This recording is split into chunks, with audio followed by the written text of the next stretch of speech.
relevan gitu sama ekonomi mikro, emang mirip-mirip. Nah, karena di bank soal itu hanya ada soal dari Pak Hadi di tahun 2021, makanya di sini saya bahas soal dari Pak Hadi tahun kemarin. Itu kan nggak ada, jadi dikerjain. Cuman pembahasannya memang semua dosen itu hampir mirip terkait dengan permintaan, penawaran, dan juga keseimbangan pasar. Nah, kita langsung aja ya bahas pertanyaan nomor pertama. Nah, jadi sebelumnya saya mau notis ke teman-teman, kalau misalnya nanti menjawab pertanyaan itu angka lebih baiknya ada diketahui, ditanyakan, kemudian dijawab. Apalagi waktu itu waktu saya matematika ekonomi dan bisnis waktu semester 1 dengan Bu Neni, itu tuh sesuatu hal yang sesuai dalam jawabnya. Nah, di sini perusahaan pengolahan bahan tambang emas memiliki fungsi permintaan suatu barang sebesar PD 30 kurang 2 Q. PD itu price demand ya, demand itu permintaan, price itu harga. Jadi harga permintaannya itu 30 kurang 2 Q, dan fungsi penawarannya yaitu PS sama dengan 6 tambah 5 Q. Nah, pemerintah ingin memberi insentif subsidi sebesar 3 unit setiap Q yang terjual. Nah, pertanyaannya di sini, berapa harga dan komponen subsidi yang diterima oleh konsumen, diterima oleh produsen, dan besaran subsidi yang dikucurkan oleh pemerintah. Dan yang terakhir, kita itu disuruh atau diminta menggambar suatu grafik ya. Nah, pasti kalau soal-soal latihan kita itu satuan itu pasti diminta untuk menggambar grafik ya. Nah, di sini kita tulis diketahuinya itu PD sama dengan 30 kurang 2 Q. Nah, ini tuh dari soal ya. Ini kita mindahin soal sampai ke S sama dengan 3. Nah, jadi besaran subsidi ini adalah 3 unit. Kenapa dilambangkan S? Karena S itu adalah subsidi gitu. Nah, kemudian pertanyaan yang pertama ditanyakan berapa harga dan jumlah barang sebelum dan sesudah subsidi. Nah, berarti yang ditanyakan adalah P dan juga Q. P itu price atau harga, dan jumlah atau Q itu quantity ya. Jadi kalau gunakan bahasa Inggris. Nah, langsung kita jawab. Rumusnya ini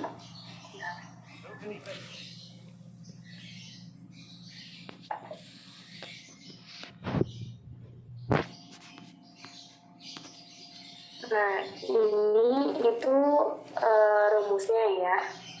Jadi PD, nah PD-nya berapa? P30 kurang 2Q. Nah, kemudian PD ini ditaruh di sini. Nah, PS juga udah diketahui di atas, itu 6 ditambah 5Q. Nah, berarti di sini kita tinggal pindah ruas. Nah, ini kita teman-teman udah familiar ya, pastinya ini dari SMP kita udah pindah ruas kayak gini. Nah, ini min 2Q, kemudian dikurangi sama yang sama. Nah, di sini yang samanya berarti kan ada Q-nya ya. Nah, ini 5Q. Karena di sini 5Q-nya positif, jadi dipindah ke sini jadi negatif. Jadi min 2Q dikurangi 5Q. Kemudian ini 6 turunan dari sini. Nah, karena yang sejenis angkanya itu ada di seberang, makanya 30 diseberangkan ke sini menjadi negatif 30. Nah, terus min 2Q dikurangi 5Q, ini jadi 7Q, sama dengan 6 dikurangi 30 sama dengan min 24. Nah, QE sama dengan, ini hasil dari min 24 dibagi min 7 ya. Hasilnya ini 3,429, karena negatif bagi negatif itu sama dengan positif ya. Nah, kita hapus dulu biar enak yang melihatnya. Nah, karena satuannya unit, makanya ini dibuatin jadi 3. Kenapa nggak ke atas? Karena ini komanya di bawah 0,5. Nah, jadi kalau misalnya 3,5 itu dibawa ke 4 unit di buletinnya. Kalau misalnya 3,49 berarti diperkecil kesatuan menjadi 3 unit gitu ya. Jadi karena satuannya unit, makanya di komanya itu dihilangkan atau dibulatkan. Nah terus karena kita udah tahu nih Q-nya berapa, selanjutnya kita mencari price-nya. Nah ini kita tinggal masukin aja, ini memakai yang dari demand ya. Ini. Terus kita tinggal masukin aja Q-nya. Nah 30 kurang 2 dikali dengan 3, kemudian ini dikaliin, 2 kali 3, 6. 30 kurang 6 sama dengan 24. Nah, jadi dari perhitungan yang sudah dilakukan, maka dapat disimpulkan bahwa harga sebelum subsidi sebesar Rp24 dan banyaknya barang adalah 3 unit. Nah, ini juga wajib ya menambahkan kesimpulan seperti ini karena apa yang kita hitung itu harus ada kesimpulan secara ekonomisnya gitu, secara deskripsi maksudnya. Karena kita matematika ekonomi dan bisnis bukan hanya matematika aja gitu, jadi harus ada kesini. Makanya kita buat titik E di sini namanya. Nah titik E itu Q, P. Jadi kita tulis Q-nya dulu 3, terus koma 24. Nah, nanti kita penjelasan grafiknya ada di akhir, tapi kita menentukan titiknya dari sini ya. Nah karena sebelum subsidi kita udah tahu, nah selanjutnya kita cari sesudah subsidi. Nah, sesudah subsidi itu ada di sini. Kalau teman-teman ada yang mau ditanyain di saat waktu itu juga boleh unmute langsung atau gimana. Tapi nanti di akhir, misalnya di pertanyaan nanti aku nanya juga apa kalian menjawabnya atau enggak. Nah, selanjutnya kita cari yang sesudah subsidinya. Nah, yang PD ini sama PS kita tulis lagi karena ini yang diketahuinya. Nah, tapi bedanya dari yang sebelum subsidi itu kita tidak menghitung S atau subsidi. Karena seperti yang diketahui sebelumnya bahwa subsidinya itu adalah 3 unit. Nah, subsidi ini dimasukinnya ke PS atau penawaran ya kan, jangan sampai salah bahwa masukin subsidi itu ke PS. Nah PS sama dengan 6 ditambah 5Q. Nah kemudian kita tambahkan ini namanya menjadi PSS atau PS subsidi sama dengan 6 tambah 5Q dikurangi 3. Nah jadi 6 dikurangi 3 terus 5Q-nya dikebawahin. Nah kenapa dikurang? Karena seperti yang kita tahu kalau misalnya subsidi dari pemerintah itu berarti kan harganya itu berkurang dari harga sebelumnya gitu, jadi dikurang. Nah jadi kita udah menemukan variabel BT dan juga variabel PSS sama dengan 3 tambah 5Q. Nah kita tinggal masukin ke sini sama caranya kayak yang pertama, 30 kurang 2Q dari sini, terus 3 tambah 5Q ke sini, ini min 2Q dikurangi karena ini positif menyeberang jadi negatif. Kemudian 3 turunan dari sini, min 2Q dikurangi 5Q sama dengan negatif 7Q, terus 3 kurang 30 sama dengan negatif 27. Dan Q setelah subsidi menjadi 3,857. Nah karena ini 3,8 maka dibulatkan menjadi 4 unit. Nah sekarang kita tinggal nyari harganya atau price. Nah price-nya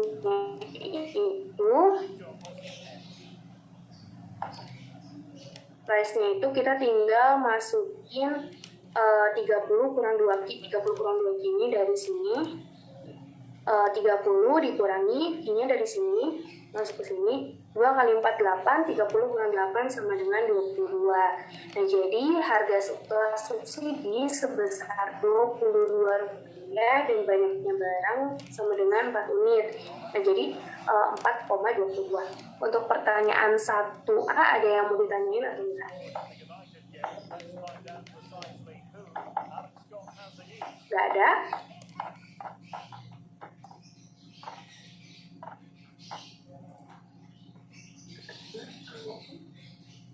Berarti berarti udah jelas ya kalau nomor 1A.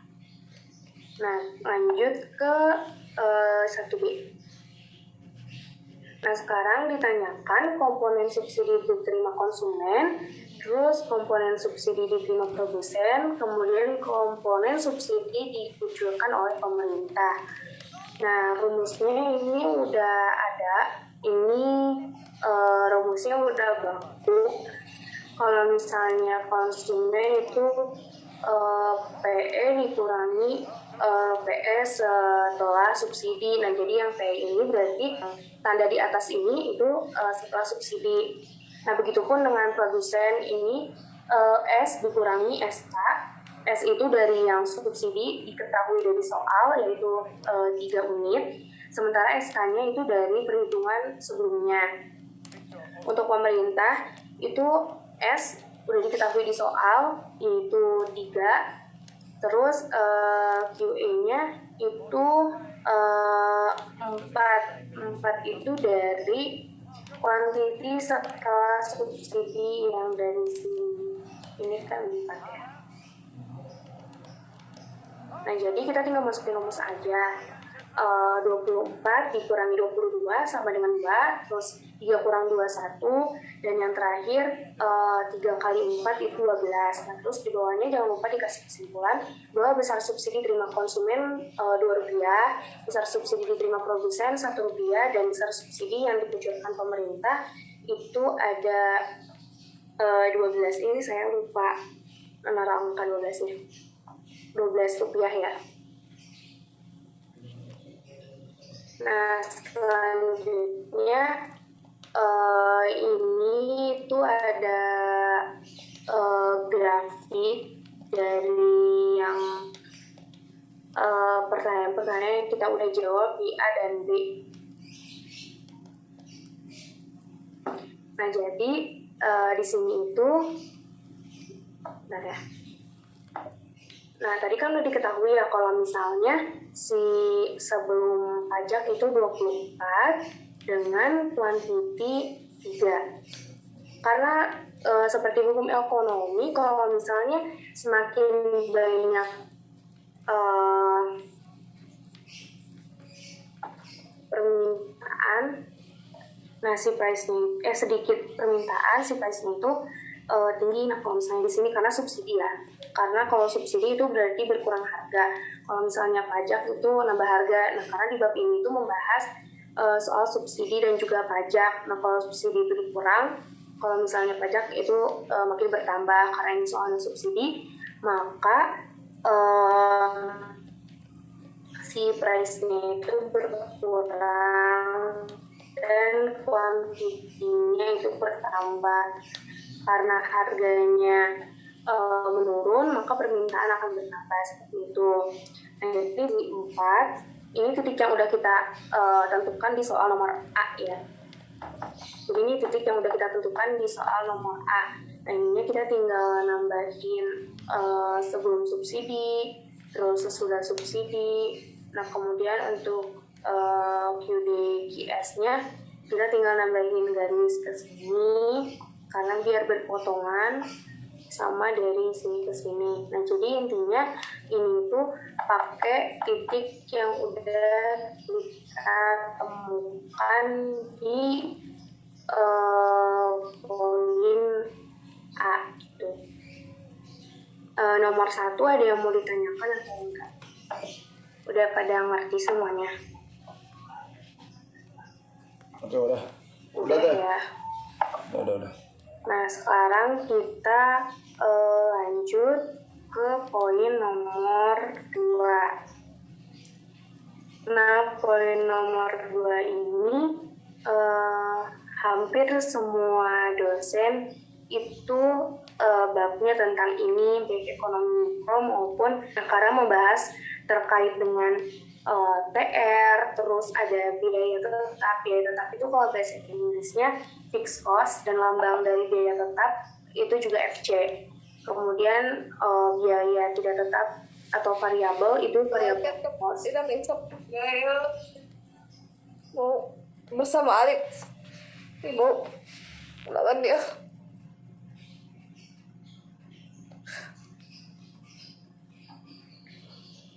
Uh, Terus kalau fungsi revenue-nya itu TR sama dengan 750 Q.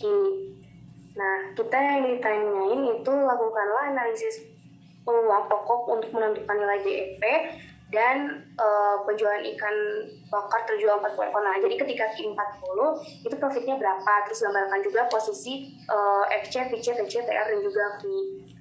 Nah, jadi kita tulis dulu diketahuinya, usaha penjualan ikan bakar Sulawesi di Pulau Samoa, Pasifik Selatan telah menghitung bahwa biaya tetap yang harus mereka keluarkan adalah $5.000. Nah, kita tulis fixed cost-nya itu 5.000, terus VC-nya 500 K, dan juga TR-nya 750 K. Jadi ini semuanya berapa BEP-nya, terus P-nya atau keuntungannya berapa ketika P-nya 40, dan juga gambarkan grafiknya. Nah, jadi BEP itu adalah posisi ketika suatu usaha ataupun suatu permintaan penawaran ketika nggak untung nggak rugi gitu. Jadi kalau misalnya kita punya bisnis itu tuh kita cuma modal balik aja, misal modalnya 50.000 yang seharusnya kita bisa untung gitu ya dari 50.000 itu. Nah, sementara pendapatan yang kita dapat itu sama dengan 50.000 juga. Jadi itu posisi di mana tidak untung dan juga tidak rugi. Nah, jadi rumus BEP itu bakunya adalah ini. BEP sama dengan FC per P kurang VC. Nah, FC ini adalah biaya tetap, total biaya tetap ya. Kalau misalnya P ini harga per unit dan juga VC itu biaya variabel per unit. Nah, terus sebenarnya ini itu adalah pengembangan dari rumus TR sama dengan TC. Nah, rumus TR itu kalau nggak salah P kali Q, sementara kalau misalnya TC itu rumusnya FC ditambah VC atau variable cost ditambah fixed cost. Nah, jadi ini bisa menggunakan dua rumus. Nah, tetapi rumus ini pas digunakan ketika price-nya itu diketahui. Sementara pada soal ini kita nggak tahu itu harga produk ini tuh berapa. Nah, jadi kalau misalnya soalnya kayak gini, kita bisa menggunakan rumus yang ada di sisi kanan yang ini. Nah, kalau misalnya price-nya diketahui, itu lebih baik menggunakan rumus yang ini, yang BEP-nya gitu. Nah, jadi kita pakai yang warna pink dulu. Nah, jadi TR sama dengan TC. Nah, TR sama dengan 750 Q. Nah, ini udah diketahui dari soalnya. Terus TC-nya FC ditambah VC. Nah, FC-nya kan tadi udah diketahui ya kalau FC-nya itu adalah 5.000. Nah, jadi kita ditulis di sini 5.000. Terus 500 Q dari mana? Dari variabel cost di sini. Nah, udah gitu ini 750 Q dari sini ya, TR. Nah, kemudian ini tinggal saling nyebrang-nyebrang gitu. 750 Q dikurangi 500 Q, ini asalnya positif, ini negatif, sama dengan 5.000. 750 Q kurang 500 Q sama dengan 250 dibagi 250. Nah, jadi Q-nya sama dengan 20. Dan ini sudah merupakan jumlah quantity di mana nilai BEP. Jadi ini adalah Q BEP-nya. Nah, sebenarnya sudah cukup menggunakan rumus yang ini, tetapi gimana gitu kalau misalnya kita mau pakai rumus yang ini. Nah, karena kita nggak tahu price-nya, jadi kita sebenarnya tinggal masukin aja Q yang udah diketahui ke P ini. TR sama dengan P kali Q, 750 Q sama dengan 20 P. 20 itu dari Q yang udah dicari. Nah, terus 750 kali 20, 15.000, 20 P diturunin, P sama dengan 15.000 bagi 20 sama dengan 750. 750 ya. Nah, ini ini dicari kalau misalnya ditanyain si P-nya. Kalau misalnya P-nya ditanyain misal pada Q-nya berapa dan price-nya berapa gitu. Nah, itu cara nyarinya gini P-nya. Tapi kalau misalnya di soal ini kita cukup aja pakai yang ini. Nah, terus karena P-nya kan udah diketahui ya. Nah, gimana kalau misalnya pakai rumus yang BEP? Nah, kalau misalnya pakai rumus BEP itu, kita tinggal masukin aja angkanya. Nah, fixed cost-nya kan udah diketahui, terus price-nya juga udah dicari tadi. Kalau misalnya soalnya ada price-nya itu tinggal masukin aja. 750 kurang 500 sama 250, 5.000 bagi 250, 920. Nah, jadi cara manual kayak gini sama ini itu sebenarnya sama, tapi ketika diketahui halnya P-nya nggak diketahui, lebih baik kita pakai yang PR sama dengan PC ini.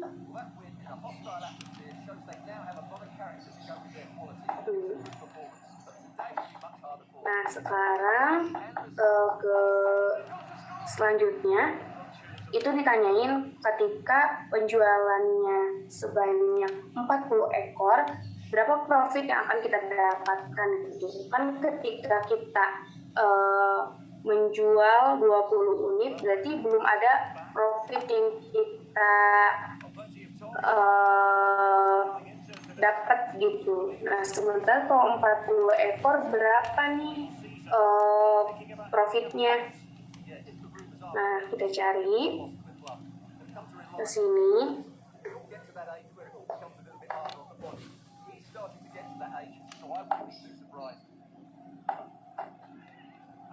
Nah, jadi di sini rumus dari V itu adalah TR dikurangi TC.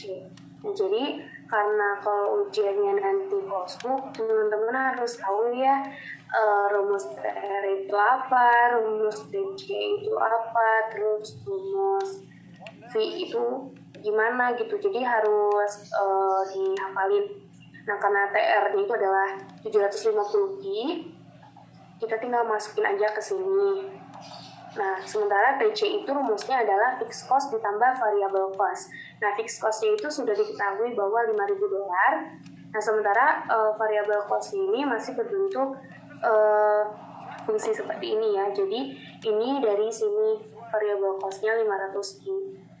Nah, tinggal kita masukin aja Q-nya. Karena tadi kan di soal dicantumin kalau misalnya Q-nya adalah 40 ekor. Nah, ini tinggal ke sini.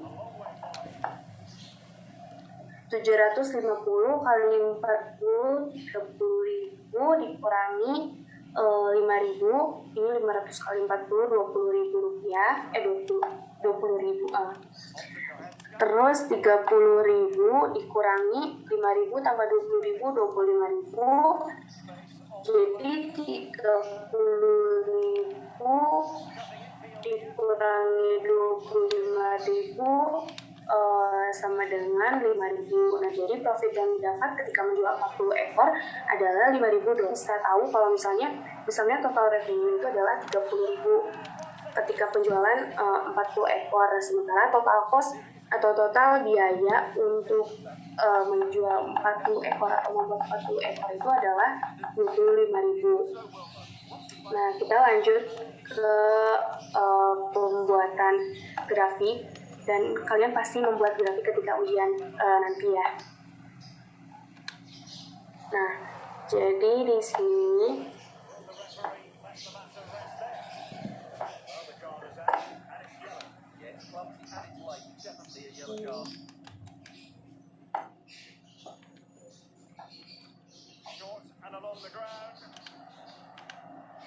jadi kan di sini udah diketahui dari perhitungan sebelumnya bahwa DP itu per 20 unit, terus total cost-nya itu ketika kuantitinya 40 ekor itu total cost-nya 25.000. 25.000 dari mana sih? Dari sini ya. Ini 25.000 TC-nya. Ini 25.000 TC. Terus ini 30.000. Kelewatan. Ini 20.000. ini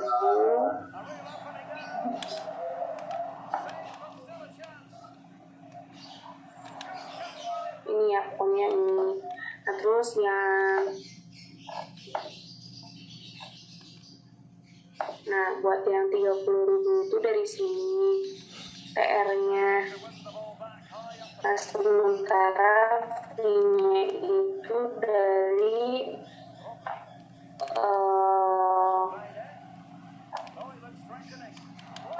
sini. Ini fee soal nomor B ya. Nah terus BEP-nya kan tadi udah dicari ya di soal nomor A kalau misalnya 20 unit. Nah jadi ini tuh membuat grafik dari perhitungan-perhitungan yang udah dilakukan. Nah jadi grafiknya kayak gini. Nah buat grafik sebenarnya memang harus mikir gitu, kadang juga kita jadi bingung grafiknya harus gimana kalau misalnya diminta ketika kita udah bisa nih. Terus diingat bahwa yang di bawah ini adalah yang di sini adalah price. Nah jadi kenapa saya nulisnya 20 sama 40, karena 20 ini adalah ketika kuantitinya itu BEP. Nah sementara yang 40 itu diketahuin dari soalnya, karena kita kan diminta buat nyari 40 itu. Jadi grafik ini tuh buat menunjukkan bagaimana garis jarak antara BEP dan juga profit ketika mendapatkan keuntungan menjual 40. Nah jadi ketika kuantitinya, terus price-nya itu 15.000. Nah, di sini titik BEP-nya. Nah, terus untuk yang fixed cost, karena fixed cost itu karena biaya tetap ya, jadi ini langsung aja dibuat lurus ke kanan, yaitu 5.000. Fixed cost ini diketahui dari soal.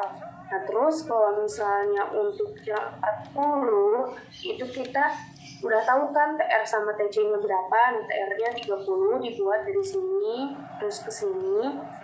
Kemudian ini total cost-nya 25.000 dari sini ke sini.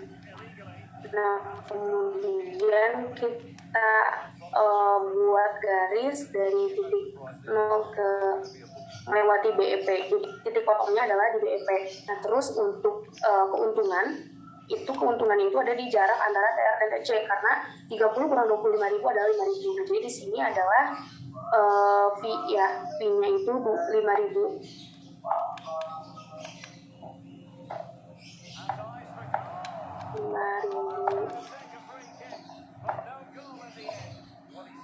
Jadi 0 ya.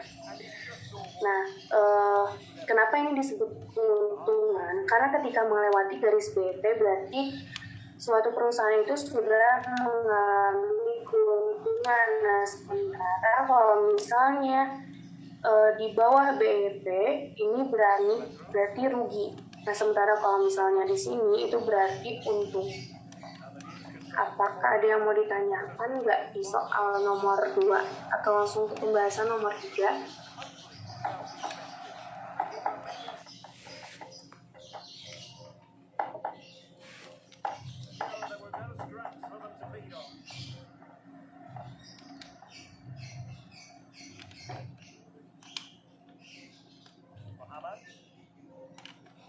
Lanjut.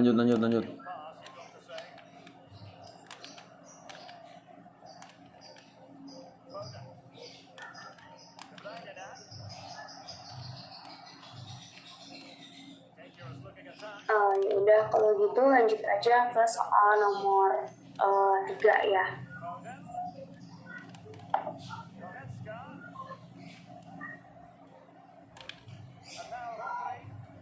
Nah, di soal nomor 3 ini kita membahas tentang inverse matrix. Nah, ini sebenarnya sudah kita pelajari di antara kelas 11 atau kelas 12. Dan mungkin dari teman-teman semua udah pernah belajar dan masih ingat ya, karena kalau saya sendiri jujur agak lupa-lupa, makanya nonton itu tutorial lagi kayak gitu ke grup yang mungkin ada yang mau melihat lebih jelas. Nah, jadi di sini pertanyaan pertama itu kita diminta untuk nyari nilai inflation berapa. Nah, terus kita yang kedua diminta untuk menentukan tingkat harga pada PC, PS, dan juga PM. Nah, jadi rumus dari inverse matrix itu adalah Amin 1 sama dengan 1 per det A, det A-nya berapa, adjektif A-nya berapa. Nah, jadi itu harus dicari dulu. Nah, jadi untuk step pertamanya kita pindahkan angka-angka yang ada di soal itu, dihilangin dulu huruf-hurufnya, terus kita hilangin juga ininya, tambah-tambahnya kita hilangin menjadi seperti ini. Jadi bisa dilihat bahwa 2, 4, 1 ini tuh dari sini ya, dari angka ini. Mencong lagi. Nah, dari angka ini. Nah, ini dipindahin ke sini. Semoga ngerti ya. Nah, jadi udah dipindahin gini. Selanjutnya kita buat angka di luar tanda kurung ini, yaitu angka-angka dari dalam kurungnya juga, tapi cuman 2 kolom awal. Nah, jadi ini saya buat tanda panah bahwa 242 ini dipindahin ke sini. Nah, yang ini 431-nya dipindahin keluar juga. Sementara yang 173 itu tidak perlu dikeluarin ya. 2 itu.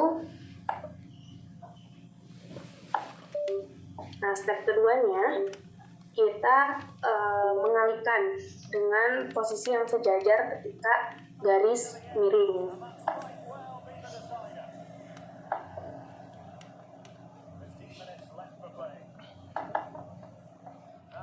Nah, jadi ini kan masih dengan angka-angkanya buat garis miring ke kanan 3, yang mana yang sejajar, karena kalau misalnya kita pakai penggaris itu pasti udah otomatis sejajar gitu ya. Jadi 2, 3 sama 3, 4, 7 sama 2, 1, 4, 1, terus ini 2, 3, 1. Nah, kita coba di sini. Pakai warna merah, pakai warna orange ya. Nah, jadi kan ini ketika kita buat garis miring ke kanan dari atas ke bawah, ini kan otomatis kayak gini ya. Nah, ini ke sini, terus ini ke sini, agak susah kalau dilihat. Ini ke sini, terus ini ke sini. Pokoknya dari bawah ke atas, dari atas ke bawah. Yang ke kanan 1, yang dari bawah ke atas 1 gitu. Jadi udah atas ke bawah, selanjutnya itu dari bawah ke atas. Nah, jadi kayak gini ya bentukan garisnya. Nah, terus kita kali-kaliin di mana garis-garis itu udah disambungin. Nah, karena ini 2, 3 sama 3, berarti 2 kali 3 kali 3, terus ditambah 4 kali 7 kali 2, kita pindah ke sini. Selanjutnya 1 kali 4 kali 1. Nah, kemudian kita ditutup kurung. Nah, jadi yang garis pink itu kita buat kurung sendiri yang dari atas ke bawah, hingga itu dari bawah ke atas. Nah, mungkin kalau misalnya di sini karena scan, jadi si warna orange-nya kurang terlihat ya. Pokoknya kalau misalnya dari bawah ke atas, nah itu tuh yang di belakangnya. Nah, jadi dari atas ke bawah dulu, baru dari bawah ke atas gitu. Nah, jadi kita kali-kaliin, terus ini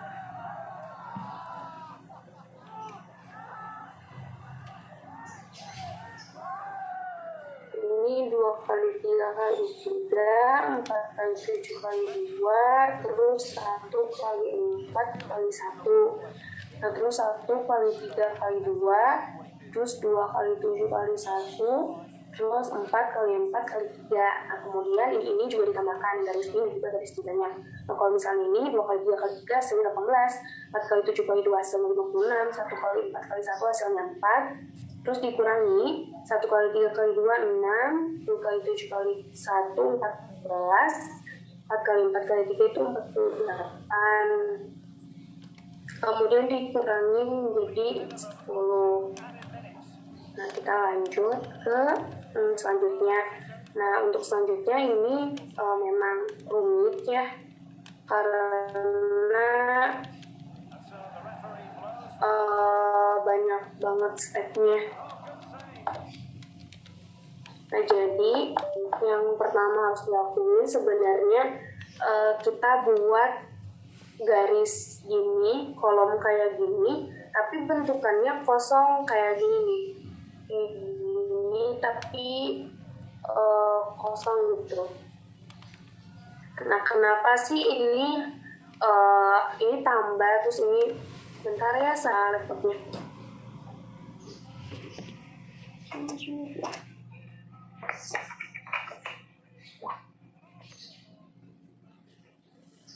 Nah, kenapa sih ini tuh harus tambah-tambah.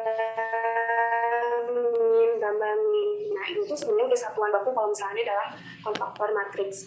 Nah, karena jadi kita buat aja, nggak usah dihafalin, pokoknya ingatnya awalannya plus aja ya. Berarti kan plus minus plus minus plus minus plus minus plus. Jadi awalannya plus aja. Nah, udah gitu kita buat ini harusnya angkanya kosong ya, jangan ada dulu. Tapi karena saya tadi lupa buat modelan kayak gini yang kosong, jadi udah terisi gitu. Tapi semoga paham. Nah, jadi kan ini awalnya kosong, nah sih gitu. Nah, kalau misalnya yang X kayak gitu 3713 itu dari mana? Nah, tadi kan kita udah nyari tuh, udah nyari di sebelumnya. Ini tuh angka-angka dari soal. Nah, tapi yang luar ini nggak usah dibawa, tapi cuman yang sesuai dari soal aja. Nah, jadi ini tuh dari soal.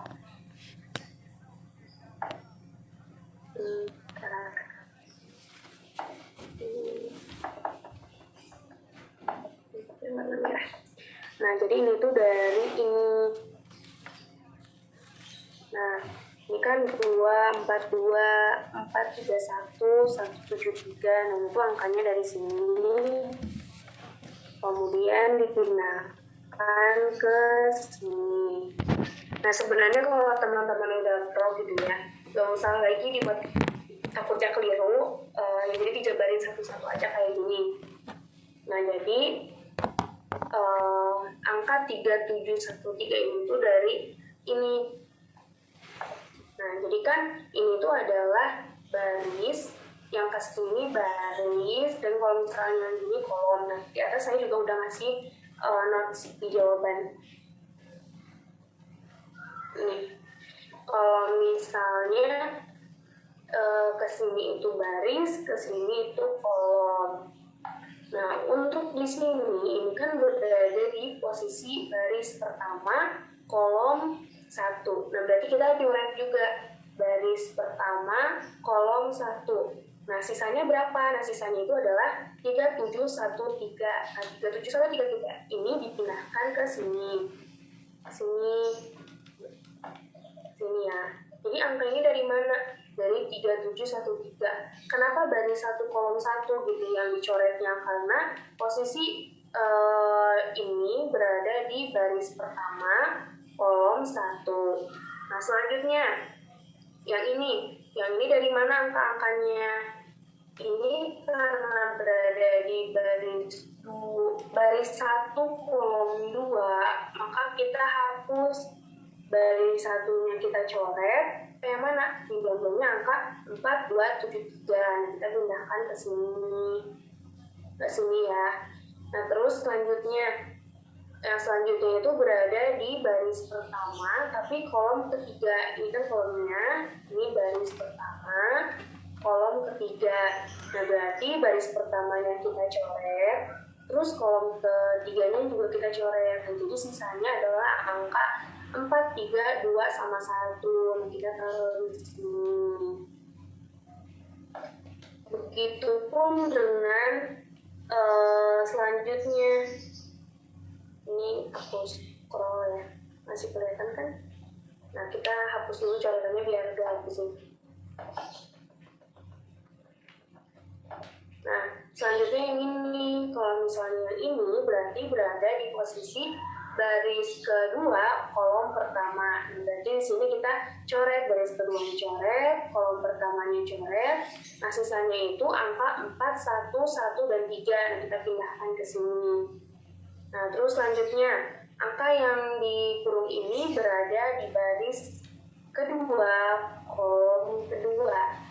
Berarti baris keduanya kita coret, kolom keduanya kita coret, yang diambil adalah 2, 1, 2, 3. Dan di sini 2, 1, 2, 3. Nah, selanjutnya, ini berada di baris kedua, kolom ketiga. Nah, berarti baris keduanya dicoret, kolom ketiganya dicoret, dan hasilnya adalah 2, 4, 2, dan 1. 2, 4, 2, dan 1. Nah, tinggal yang terakhir ya, yang baris ketiga yang kita cari.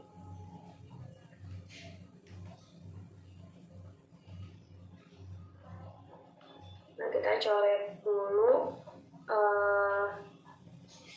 garisnya. Nah, sekarang kita cari, ini berada di posisi baris ketiga, kolom pertama. Nah, berarti baris ketiganya kita coret, kolom pertamanya kita coret, sisanya adalah 4, 1, 3, dan 7. Terus untuk ini baris 3, kolom 2. Nah, berarti yang ini ya, ini baris 3, kolom kedua. Nah, baris ketiganya kita coret, kolom keduanya kita coret. Nah, jadi 2, 1, 4, 7. Nah, yang terakhir itu angkanya dari, ini kan berada di baris ketiga, kolom ketiga. Dan berarti kolom ketiganya dihapus, baris ketiganya dihapus, misalnya jadi 2, 4, 4, sama 3. Isi konvektor kalau nggak salah namanya, yang kofaktor. Nah, isi kofaktornya udah selesai, dan diingetin lagi kalau misalnya plus minus ini itu udah aturan bakunya dalam suatu inverse matrix kayak gini. Nah, terus kita lanjut ke penjumlahannya kan tadi. Nah, itu adalah hasil yang tadi. Ini angkanya sama yang sebelumnya. Ini sama ya, bisa dilihat ini sama. Dikirim ke sini untuk mempermudah. Nah, jadi selanjutnya kita itu hitung objektif A-nya. Caranya gimana? Ini caranya tinggal kita kaliin dari atas ke bawah dikurangi dari bawah ke atas. Nah, jadi di sini yang 3 kali 3, jadi aku buat notes bahwa hasil perkalian yang orange dikurangi hasil perkalian yang pink. Yang orange itu yang 3 ini, terus yang pink itu 1,7. Nah, berarti example-nya 3 kali 3 9, terus 1 kali 7 itu 7, jadi 9 kurang 7 sama dengan 2. Nah, kita taruh di sini. Terus untuk ini 4 kali 3 12 dikurangi 2 kali 7, 12 kurang 14, berarti kan minus 2. Nah, jadi ini kita tulis aturan yang baku yang tadi, bahwa plus minus, plus minus, plus minus, plus minus, plus minus. Pakai yang ini ya. Pakai yang ini.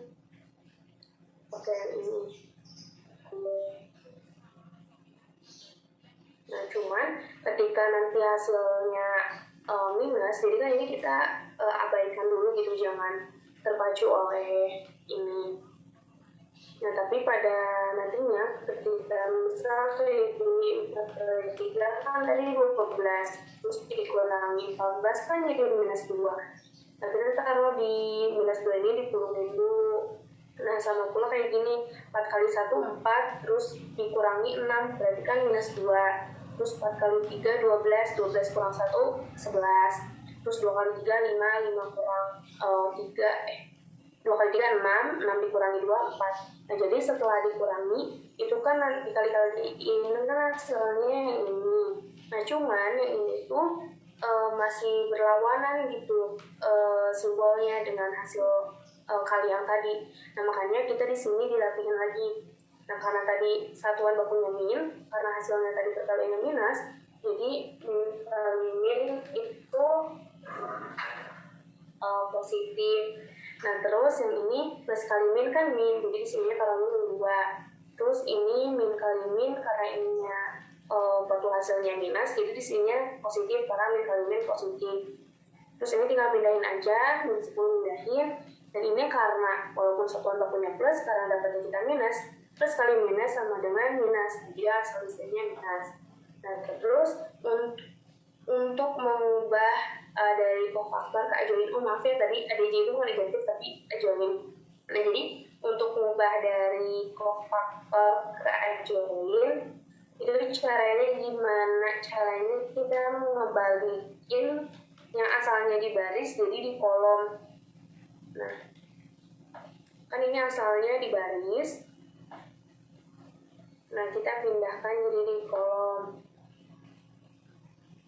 Begitupun dengan yang min 11 4 kali juga, yang asalnya baris dipindahkan jadi kolom, terus yang asalnya baris dipindahkan jadi kolom.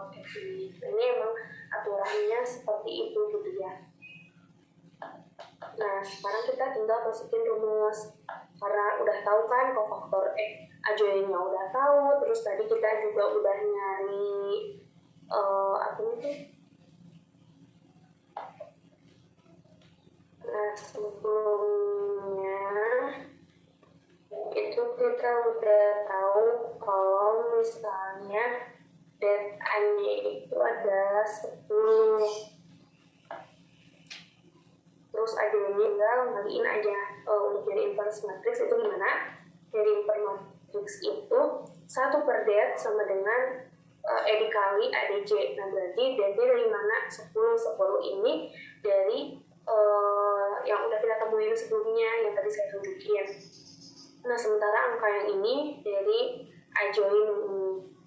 Nah, selanjutnya kita tinggal ngaliin aja 1/10 kali 2 sama dengan 1/5. Kenapa 1/5? Kan kalau misalnya 1 kali 2 2/10 diperkecil jadi 2 kayak gitu. Kalau misalnya mau pakai 0, pun silahkan kalau teman-teman mau. Sini saya untuk mempermudah jadi pakai pecahan aja, karena umumnya kalau misalnya di inverse pakai pecahan. Terus pokoknya ini saling dikali-kaliin setiap nominalnya dari 2 min 11 4 6 25 min 10 min 10 semuanya dikali 1/10, hasilnya adalah segini. Nah, dilanjut aja ya ke penyelesaian terakhir.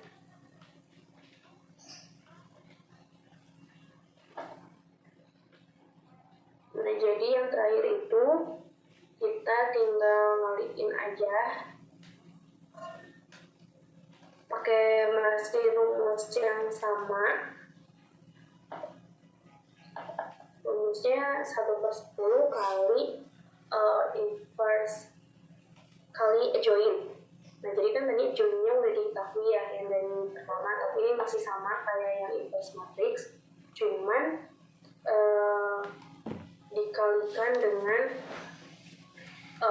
sama dengannya. Jadi kan tadi di soal itu ada sama dengan 20, 35, sama 15. Nah, di soal B ini kita kalikan 20, 35, sama 15. Nah, sebelum dikalikan 1/10, kita masing-masing kalikan dulu dengan angka-angka yang sama dengan ini. Jadi 2 kali 20, 40, min 11 kali 20, min 220, 25 kali 20, 500, begitupun setelahnya. Nah, tapi ini pakai tanda-tanda ini pakai yang aturan baku yang udah dijelasin sebelumnya, yang plus min, plus min, plus min yang sebelumnya ya. Jadi masih sama pakai yang ini, yang poin ini.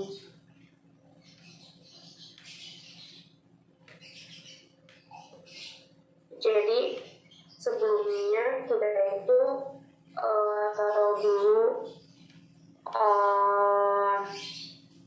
si simbol penjumlahannya baru dikali-kaliin gitu ya. Jadi min 11 kali 20 kan min 20, nah tapi kesatuan bakunya min, jadi min kali min sama dengan positif. Nah nanti hasilnya kayak gini, terus tinggal ini dijumlahin, terus dibuat jumlah hasilnya ini, terus masing-masing dikali dengan 1/10 dan hasilnya PC sama dengan 76, PS sama dengan 42, dan TM sama dengan negatif 27. Nah karena soal ini paling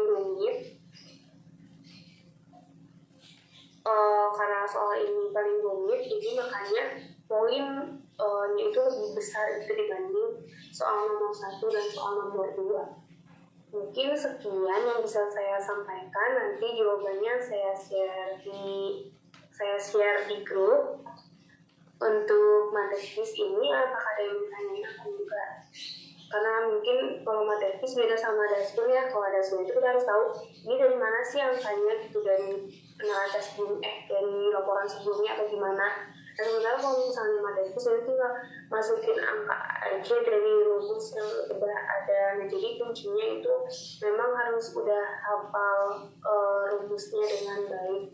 Dan kalau misalnya pengalaman saya ketika belajar matematis, kalau dulu saya sama Bu Neni sebenarnya sama Bu Neni itu ada teori dan juga ada hitungannya. Tapi kalau misalnya berdasarkan seperti hari ini hanya ada hitungannya aja ya, tanpa ada teori. Nah mungkin kalau misalnya Bu Neni kan ada di latihan soal. Nah misal dalam latihan soal kan setiap pertemuannya itu dikasih, nah terus aku pelajarin lagi masing-masing latihannya. Dan memang kalau dulu itu matematis itu lebih kepada permintaan penawaran, rumus PC gimana, rumus PC, FC, rumus TR, terus gimana kita membuat titik dari total cost, fixed cost, yang kayak gitu-gitu sih palingan. Misalnya dosen itu ini itu lebih ke pertanyaan nomor 2 ini. Tapi seingat saya kalau Bu Neni itu nggak ada kalau misalnya dosennya bertitik, saya kurang tahu gimana. Jadi intinya mungkin teman-teman bisa latihan soal menggunakan soal ini, tetapi untuk sebagai latihan aja gitu ya. Tapi kalau misalnya untuk ujiannya ditambah juga kita belajar latihan-latihan yang udah dipelajari. Kalau misalnya teman-teman ada yang mau ditanyain, mungkin bisa nanti chat saya selagi saya bisa ya. Mungkin itu aja. Kalau misalnya ada yang mau ditanya, ini persilakan. Terima kasih. Kepada Kang Tete, jika ada yang mau bertanya, dipersilahkan.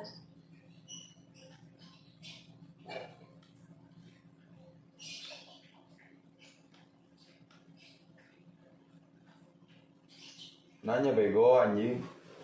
Orang nanya tolol. Anjing surat tolol. Pusing.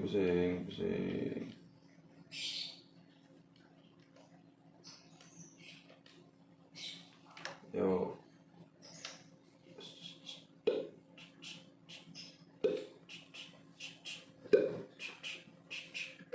Ayo Kang Tete, kalau ada yang mau bertanya, dipersilahkan.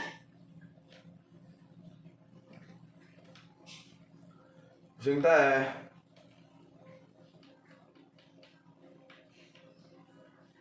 Gemuk. Pusing goblok.